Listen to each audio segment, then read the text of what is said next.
everyone. Welcome to a new live stream of the OWC Citizens Reporter.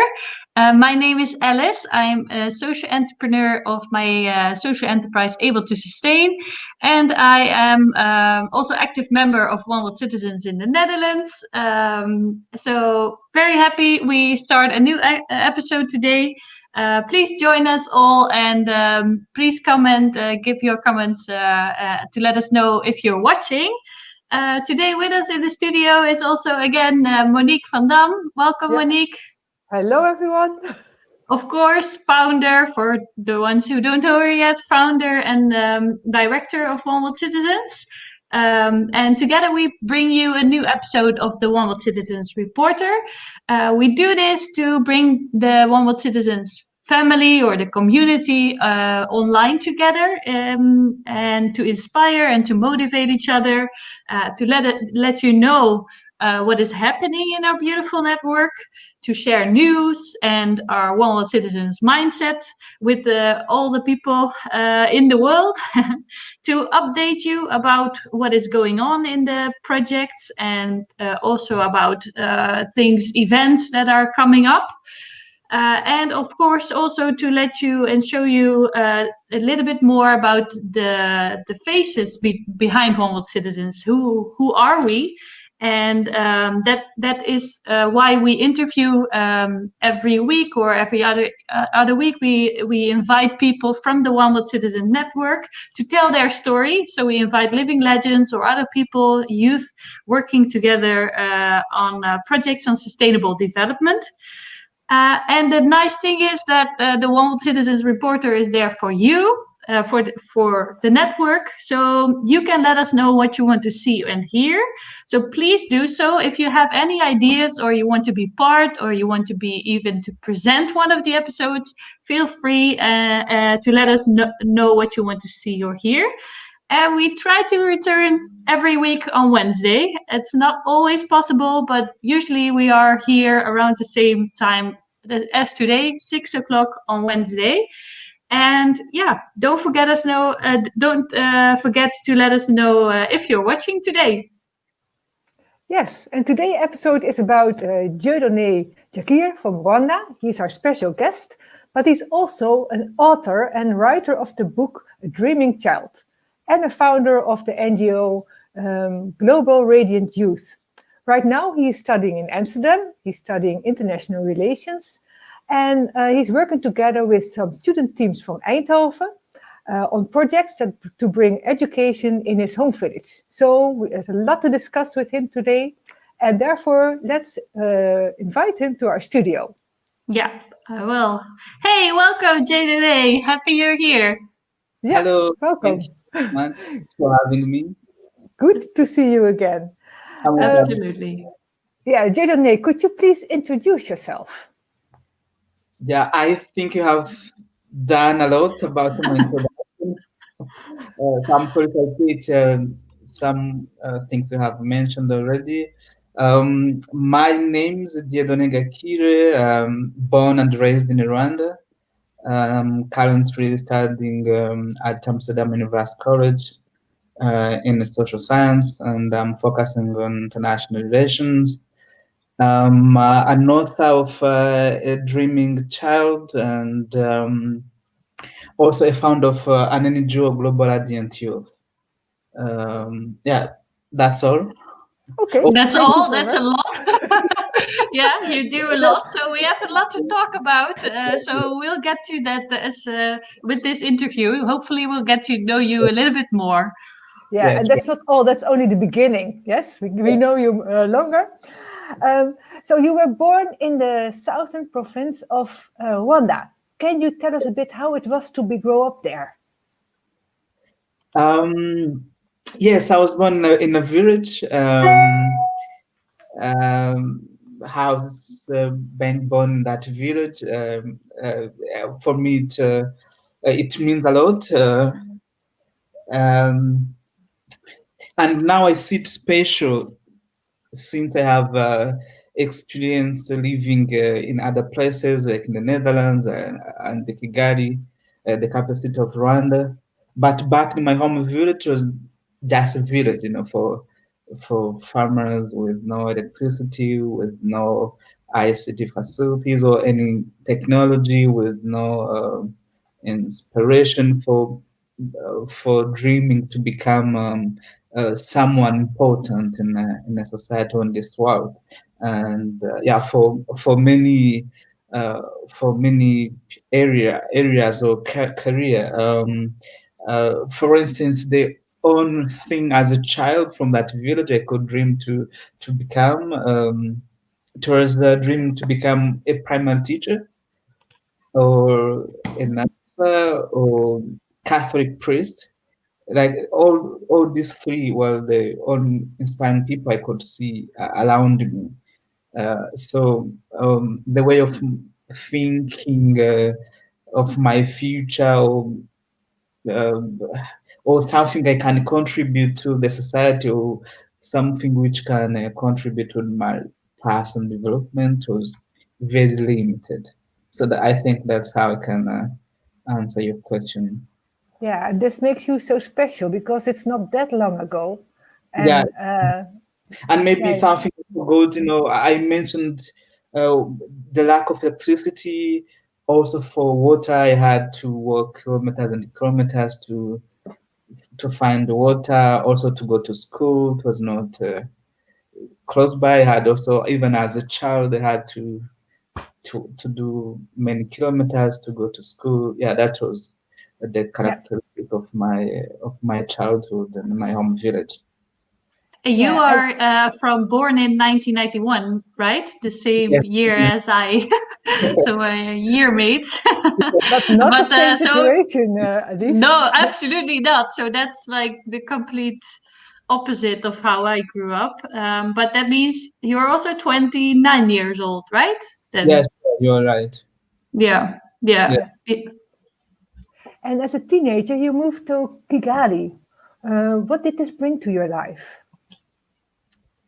Um, it was also kind of a golden opportunity for me to move to Kigali. Or even before, it was a dream for every child in my home village to go to the big cities or even smaller cities. And for me, having chance to go to Kigali, it was like going to heaven for Christians. But even though I was happy to go there, I didn't have any expectations. But going there, of course, I had to struggle to cope to Yeah, the new environment. But this changed my life. It was for instance, the first time to live in a house with electricity. It was the first time to experience TV, internet. It was yeah, the first time for me to start using computer or social media or any other thing you can explore through internet and computer. So it was completely new, but also opened my mind. Also, it was the first time I could see library, see people reading, and see how to contribute to your personal knowledge. Um, yeah, it was a moment to start to see the world and see different things happening. You see the doctors, engineers, artists. These are the things I couldn't see in my home village.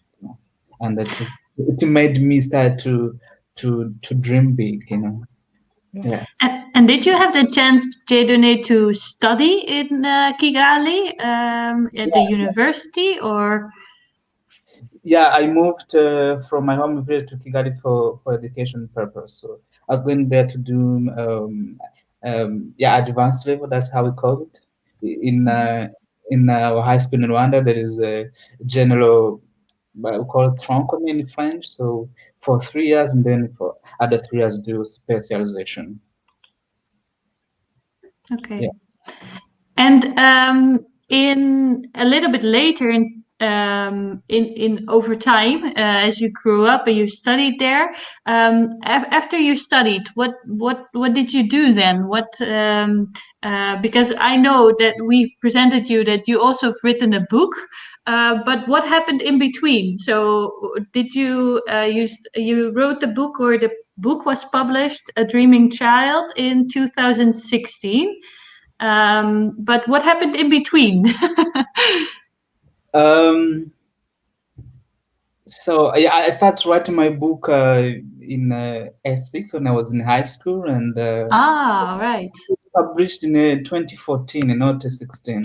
Oh, sorry, So 2014. So I'm a survivor of the genocide against the Tutsis, happened in Rwanda in 1994.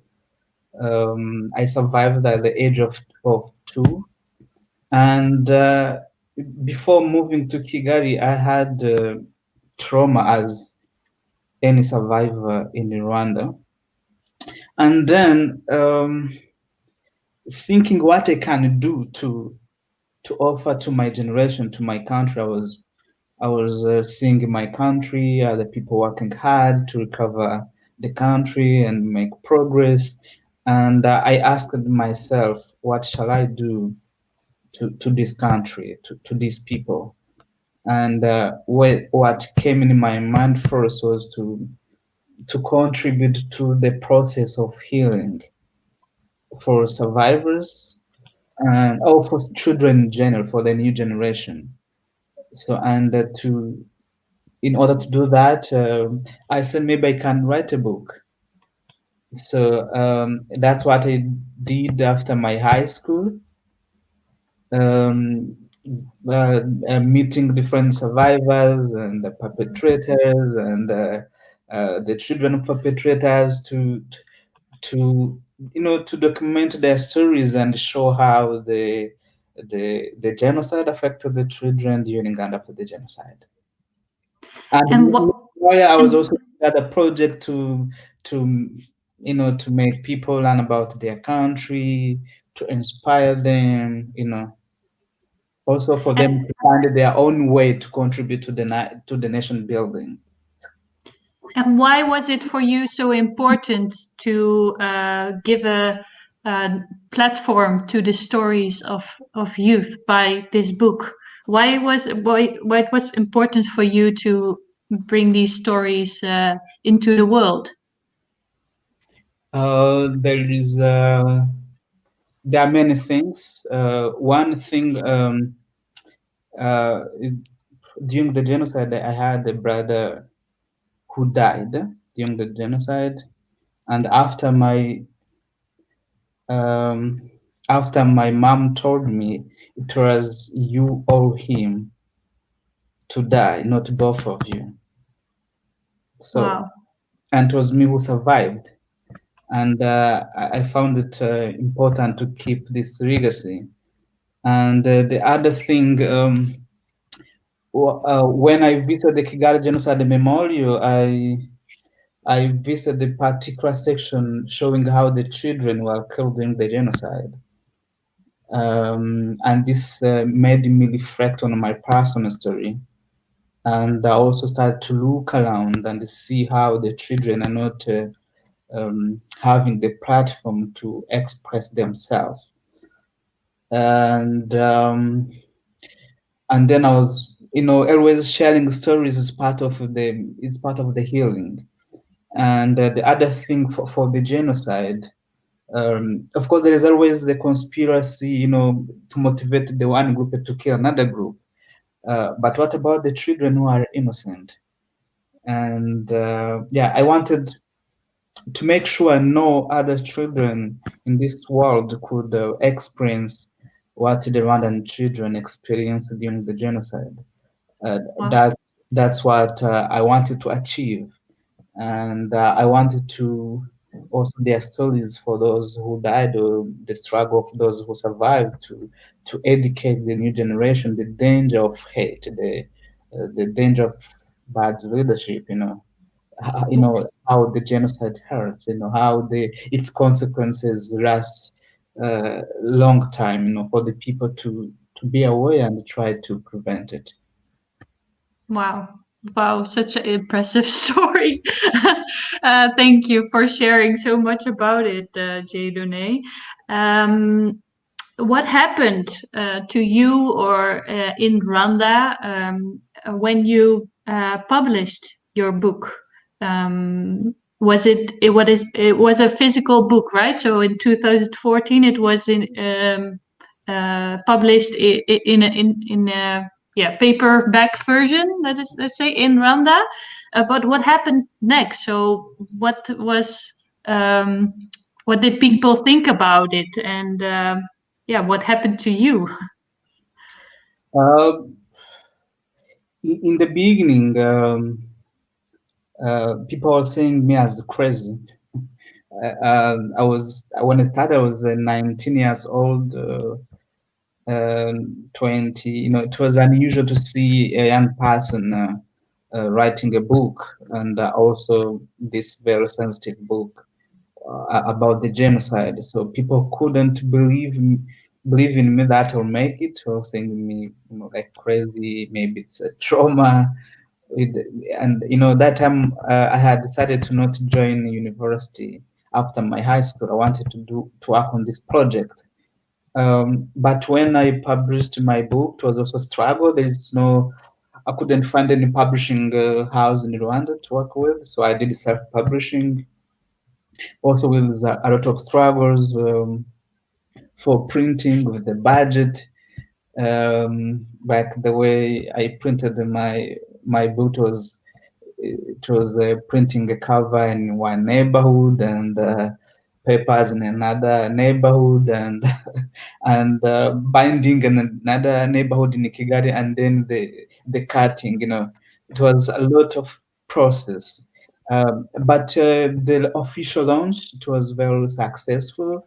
It's when the people started to appreciate my book and a lot of energy I invested in it. Wow.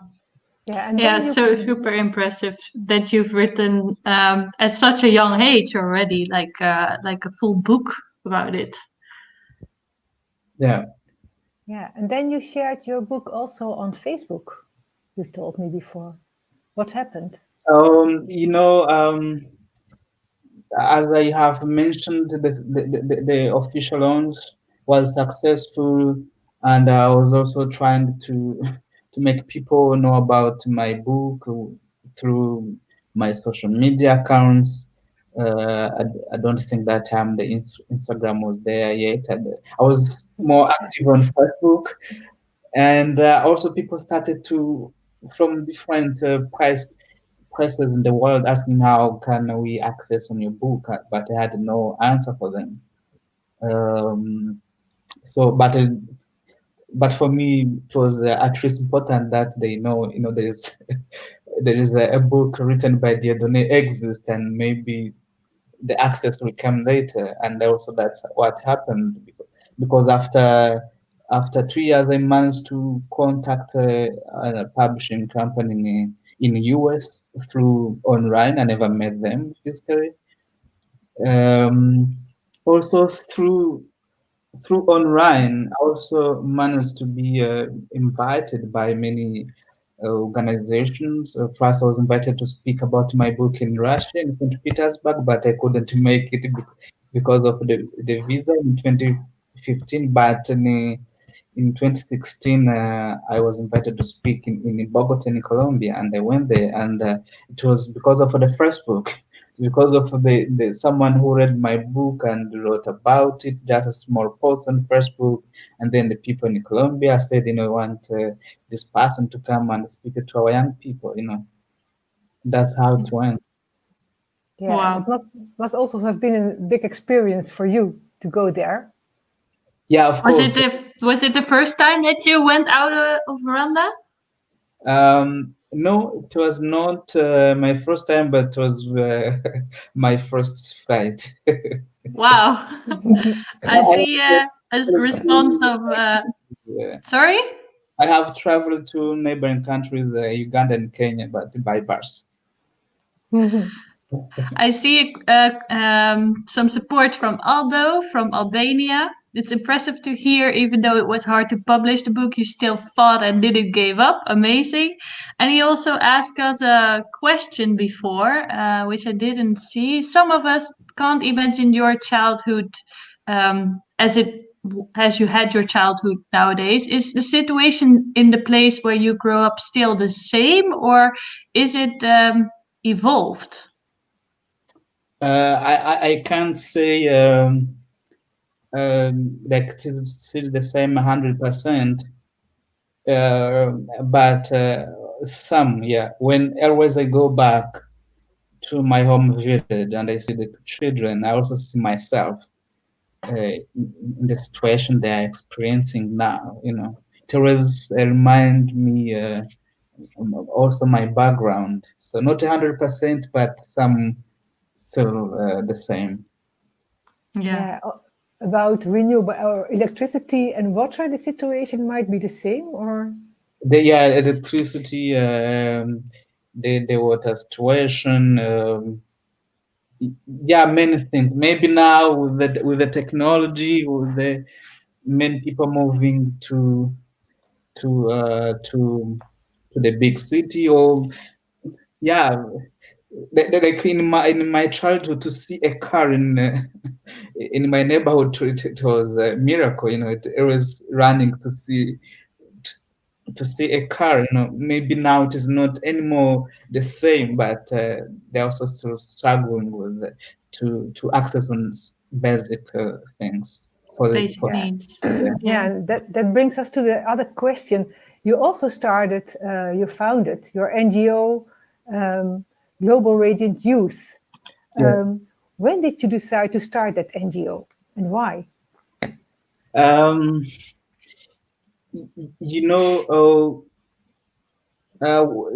I came to Kigali, I knew I have no support, no big family, I was not connected.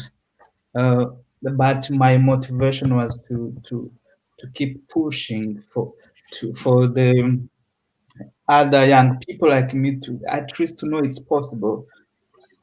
I knew if I make it, it's a big and clear message for young people out there to know it's possible to make it, regardless of your background. So, and of course, my eyes, when I go back to my home village or visit other villages, I see challenges. But when I see the privilege, the opportunity I had when I got this chance to go to Kigali and start to make connections and start to get support until I came here in Europe. I always think with the reach I have achieved, with the connections I have made, maybe I have a voice I can use to make a change, to improve lives of young people in my home village. So for always see what is happening in Kigali for the children with everything, living in a comfort zone. For me, it's a good reflection to my background, to the people around me, and then I said I can do something. So I had this idea a long time ago, but maybe not see how I can do it in a meaningful way. But this NGO started officially end of last year. Yeah, and then in the beginning of this year, it's when I start to implement some projects like giving books to the children, cleaning the room where they can go and study. At our age, personally, I started to go to school when I was 7 years old, and when I was in Kigali, seeing children at the age 4, 5, or 3 going to school, for me it was I was surprised, and I was like, I never got this chance, but maybe I can do I can maybe try to do it for my brothers and sisters in my home village, also to access on the good education at early age. Wow. Yeah. And you are undertaking 3 projects with your NGO, at least 3 projects that we know of, might be more. A Dreaming Child Center we heard about. Can you Yeah. tell us a bit about that project? So, Dreaming Child Center, I know the name, it's the same title of my book. Of course, there is no relation to the dreams of children, but in this case, it might be. Um, there is a 3 parts of that. There is a nursery school, but because there's no nursery school in my home village, and I want these kids to start to go to school, to start to like uh, uh, education, at young age. And there is another part of this center is a library to promote literacy and the culture of reading. And when you read, it helps your to improve your knowledge and understanding of things, and also you can be easily critical. And the other part is a computer lab. Um, Personally, I know how computer. By the way, it was the first gift I got in my life, and I can't. I don't know how I can explain how it changed my life. First, this gift, also the knowledge to be able to use it. This is also the skills I wanted to offer to the community of this village, not only children or young people, but everyone there. First to get trained how to use it, and also those who can't afford to buy a laptop.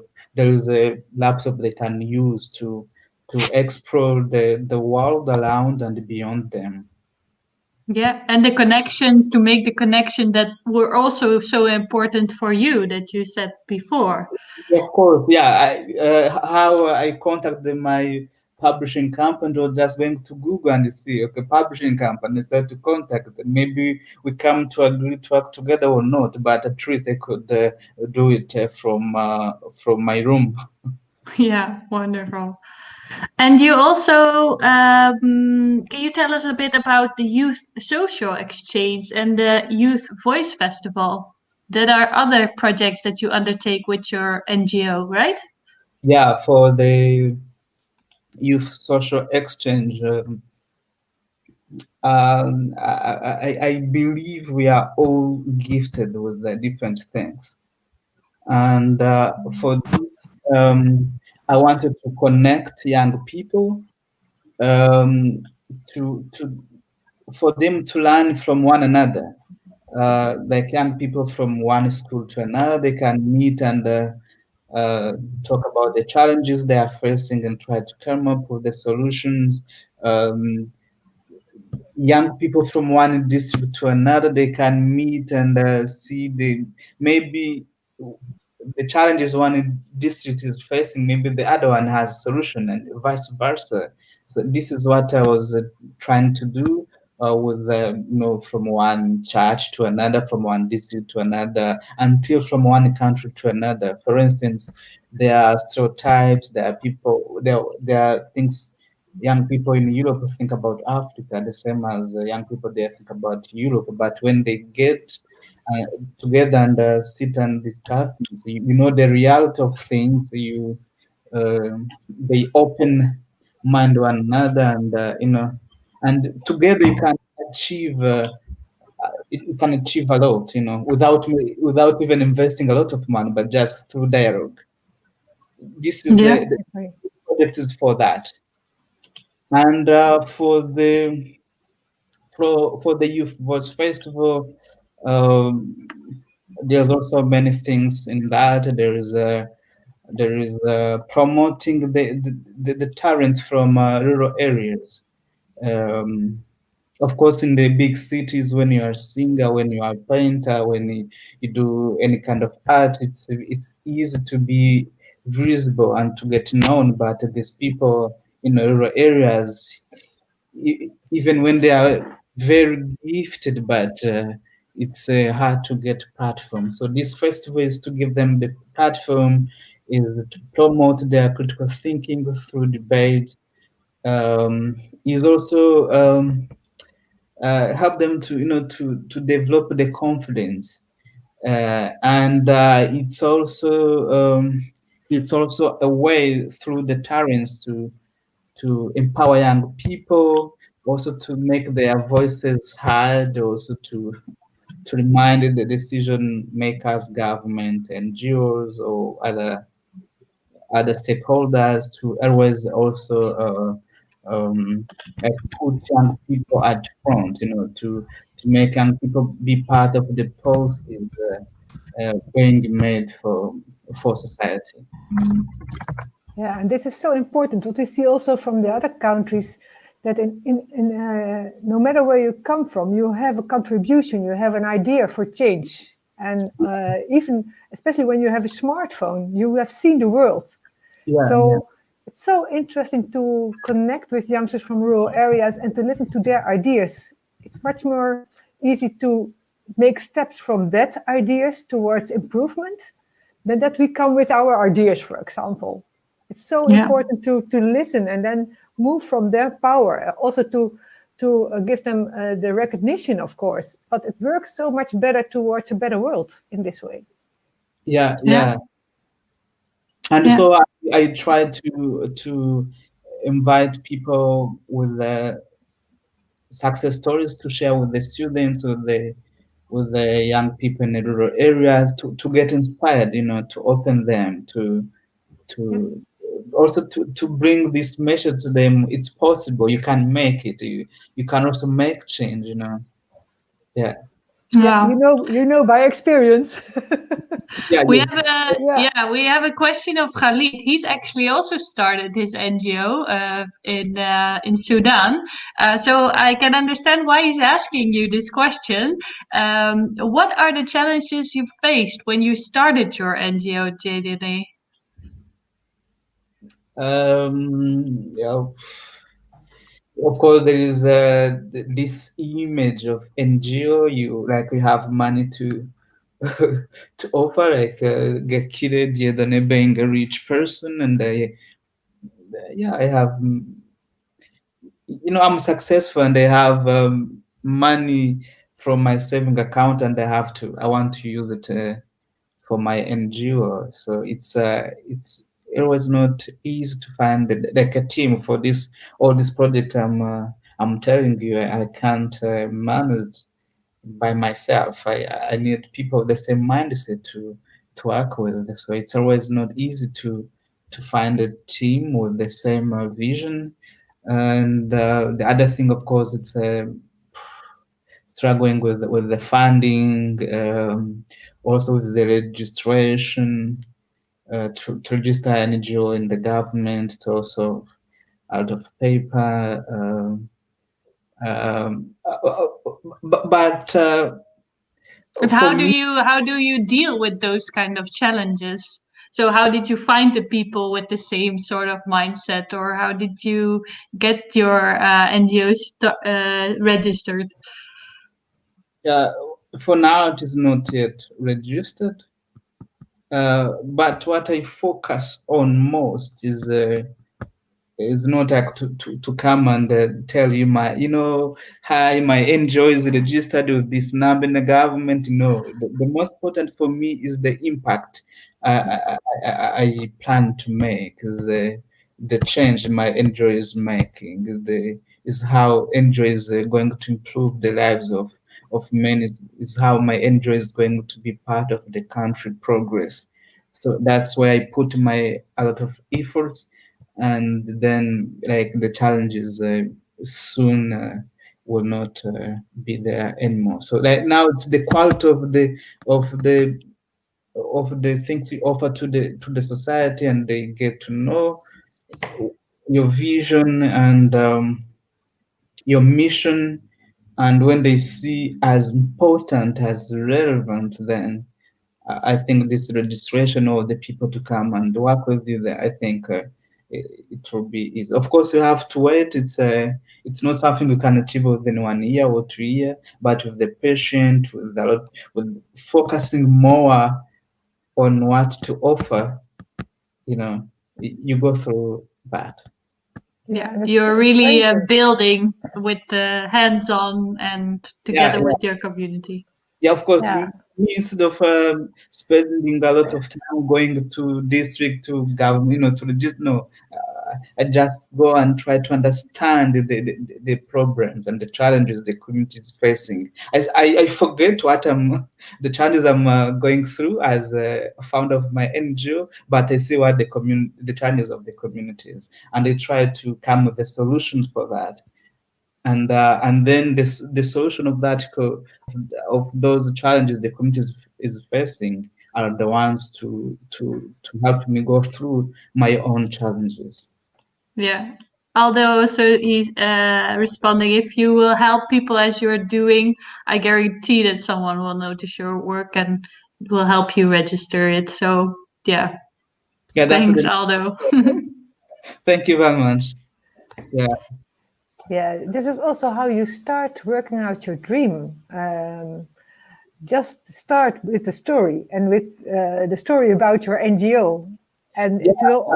I didn't tell you, when I started to write my book, like whatever I'm doing, I'm inspired by my own story and journey. When I started to write my book, I had an idea. I want to write a book about the children, about the danger of the genocide, about the difficulties the children went through during and after the genocide, about their courage to fight for life. That's the only thing I had in my mind and in my pocket. So the only budget I had, it was 400 Rwandan franc. It's a 40 euros. Wow. And what I did, I bought 2 small notebooks for 150, which is a 15 cent, and a pen like this one for 100, which is 10 cent. That's how I started my journey, because also my book is the base of everything and inspiration for whatever I have done in my life or I'm known for. And I had no computer, so all the stories I was writing down in my small notebooks. But when I had my stories ready, I could easily talk to someone. I have a book. Where do you have it? This is my notebooks. Okay, and then when people they know how book is made, how it has to be typed in a computer or digitally and get printed. Okay, what the challenges do you have? Like the first person I met, I said the computer, and he gave me a computer. When I got a computer, it was also not everything. I could type my stories in a computer, but I also needed another support until my book was published. So it was a journey, but just focusing on one step I need to make, and after that, I think the next step. That's how I managed to achieve my book. Wonderful. Monique, can you ask the questions about the collaboration with One World Citizens that is happening at the moment? Yes, because when we met, I guess 2 years ago in Eindhoven, you also told me about your NGO and the dreams for the youngsters in your village. And by that, we started somehow thinking about collaboration with also students from Eindhoven University and Fontes ICT. And right now you're in 2 projects with them. Could you tell a bit about that? Before meeting you, I did a presentation about this project, and one person said, I know someone called Monique, and I'm Connections. Yeah. like you, and I see that you have a lot in common. And then she put us in contact, and later we met in Eindhoven, as you have said, and and she was right. We had a lot in common. Yeah, we still have. It was Sandra. Yeah, and Thank you, Sandra. She's watching. and through that, we kept contact and talking and updating each other about the project. Before even this contact from and the whole TO and fantasy, I went back to Rwanda. You gave me a chance to meet Ivan and Jean Paul.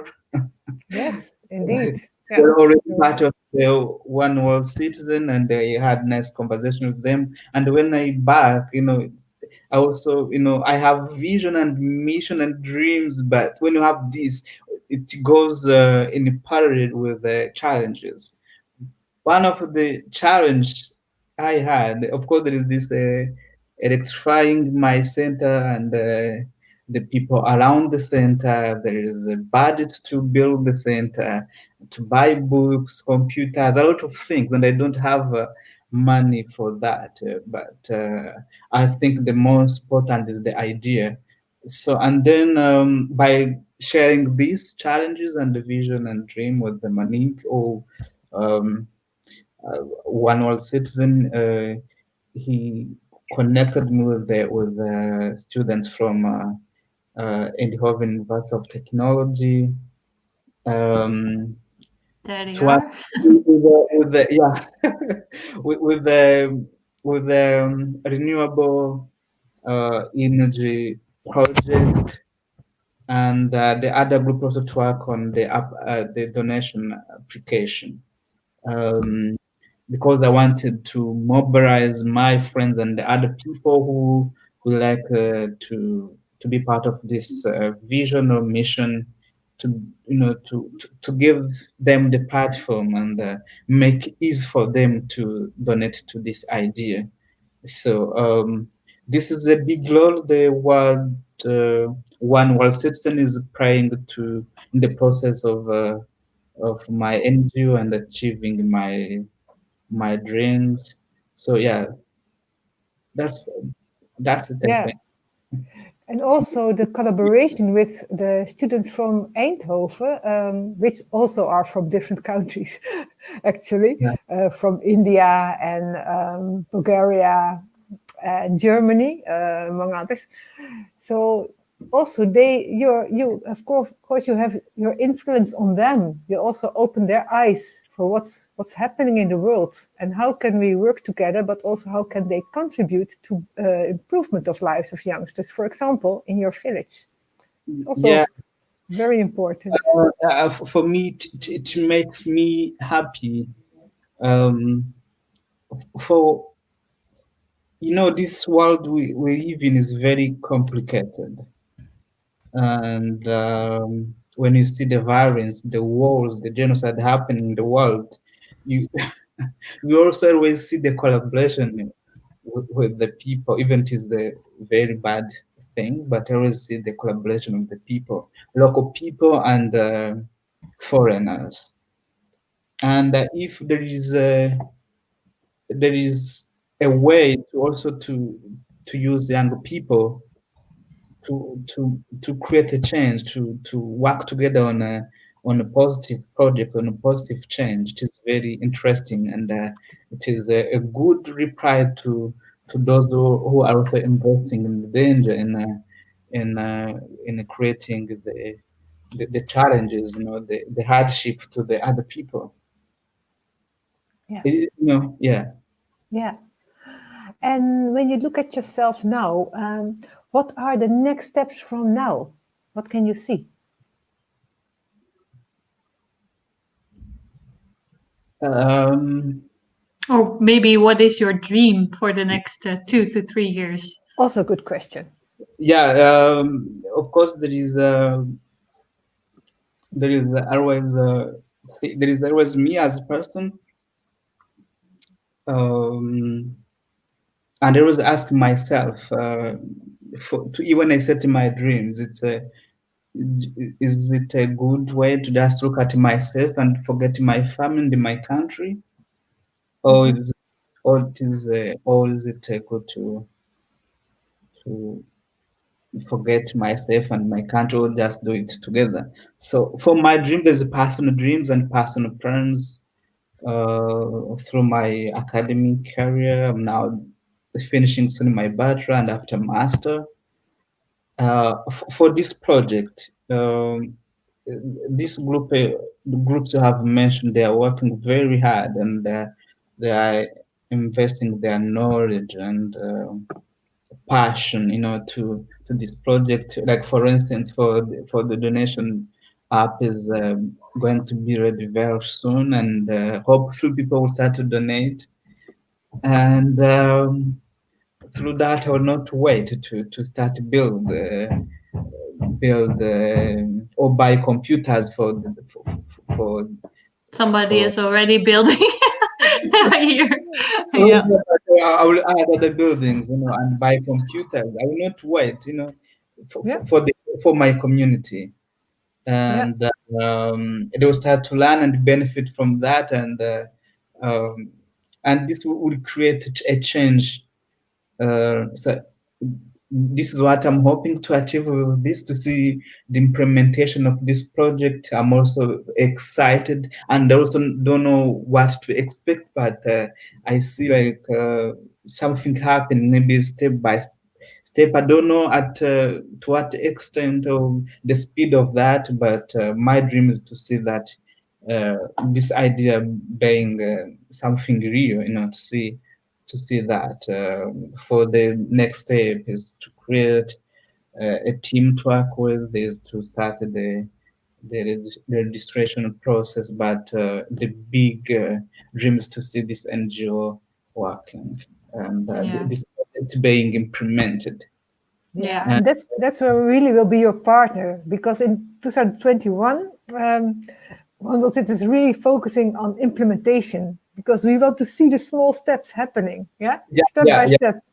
We have plenty of time, but the first steps, the laptops or the computers in your ICT center, for example, it would bring such a difference to the youngsters. Yeah, and it's great to see so many that we found so many same solutions, right? So that we can help each other and copy them, and really 2021 is time for implementation and action. And that's for the dream for my NGO. Even for myself, there is no big difference. My dream personally is always to see me making change. It's always me making a positive change, improving the lives of people. Yeah, my life is all about that, making other people smile. My life will be always about that. I always invest and think about that. Which better way to do that? Well, thank you so much, Dieudonné, for sharing so much in such a short time about you, about yourself, about all the things you have done, and all the things you're working on right now and on to the future. I'm sure many of us got to know you a little bit better by this. And I'm also sure that because your personal dream is so close to the dream of your NGO, you will have the your full motivation to work on it. And I'm sure that we'll see much more of it, and we just keep on working together in our network of One World Citizens. Yes, and we are very happy that you're part of our community. We really like you as a partner. Yeah, you're a very inspiring example. Also, I see some people saying thanks to you. Very inspiring story. Thank you for sharing. From Alberto, who is watching from his work. And I say thank you for sharing your story. From Aldo, I wish you the best of luck on your next projects. And some more support from Khalid. You're amazing. Thank you for sharing with us and your amazing work. So that brings us a little bit. Thank you all for commenting, guys. That brings us to the end of this interview. But don't leave us yet, because we have some exciting news Monique is going to share with us. But for now, thank you, Dieudonné. I will definitely invite you once more to the studio of the OWC Reporter Yeah, when things are progressing. thank you too for having me in this interview, and then one World Citizen community, and also thanks for everyone for positive feedback. Okay, thank you, Dieudonné. Have a nice Thank you, evening. Dieudonné. See you. So now, Monique, about that news, because there is some exciting news to share, which Yeah. also comes from Rwanda, isn't that right? Yeah, it's amazing that, but also, of course, good news from the other countries. But right now, it's Rwanda again, and it's connected to the interview we had with Xenia 2 weeks ago about the action box. Nice. Then she was talking about her assignment as a student of building engineering, creating the design of the action box that could be placed in Kigali. That was the dream. I think right after that, we had the idea already and a collaboration with Rebu, an organization from Rwanda who really can partner with us for implementation of the action box already in June next year during the Commonwealth Youth Forum. It's really an amazing situation, an international event. So that was the second dream. And right now we are a few steps further already, because the team of Rebu will visit us from 9 December for an official mission to sign the Memorandum of Understanding, it's an official document by which we can really implement the action box in Rwanda. But not only that, also the One World Citizens program. And that's about ICT, technology, and social entrepreneurship training for all youngsters, by youngsters, of course, like in our traditional way of working, which will bring sustainable change, more sustainable change in Rwanda, connected, of course, with youngsters from the Netherlands and other countries, working together on the project for that, but also not only the sustainable change, but also job creation. And that's a really important combination, especially in Rwanda. A lot of youth is unemployed. By this, we can bring sustainable change and jobs. And we really like to do that. So the official mission is there to bring us with the concept of One World Citizens also to the highest level in Rwanda. So maybe next time we have another news about it, but this is really, for us, an unexpected dream coming true. Yeah, and it shows the action they have, and we need also here in the Netherlands from. Yeah, we like the recognition. Yeah, wonderful news. It's not only the recognition for One World Citizens, but in the past 8 years, the youngsters built the connections. They made the projects during the school assignments, for example, like we now do with the university in Eindhoven with Dieudonné and with Fontes ICT. So it's really concrete. We can copy it. We can do it. So it brings hope for the future, and not only that, it brings improvement, real improvement. Well, wonderful news. So who knows? That will be in the beginning of December, right? So let's see if in the next One Citizens Reporter episode or the one after, we can tell more about how that visit went.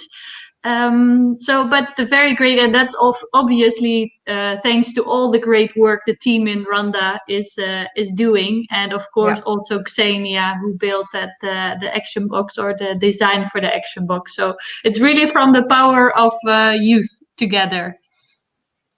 Indeed. And I see also Augustine from Kenya is very excited about this. That brings us to the end of this week's episode. Thank you all for watching. Thank you, Dieudonné, who was with us in the studio for the interview about his life and about the things he's doing. Also, of course, thank you, Monique, for being here and sharing this great news with us. Yeah, thank you, Alice, for being inspiring again.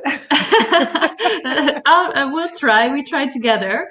So yeah, we try to be back next week again at the same time, same place, but with more topics and hopefully more inspiration for you all.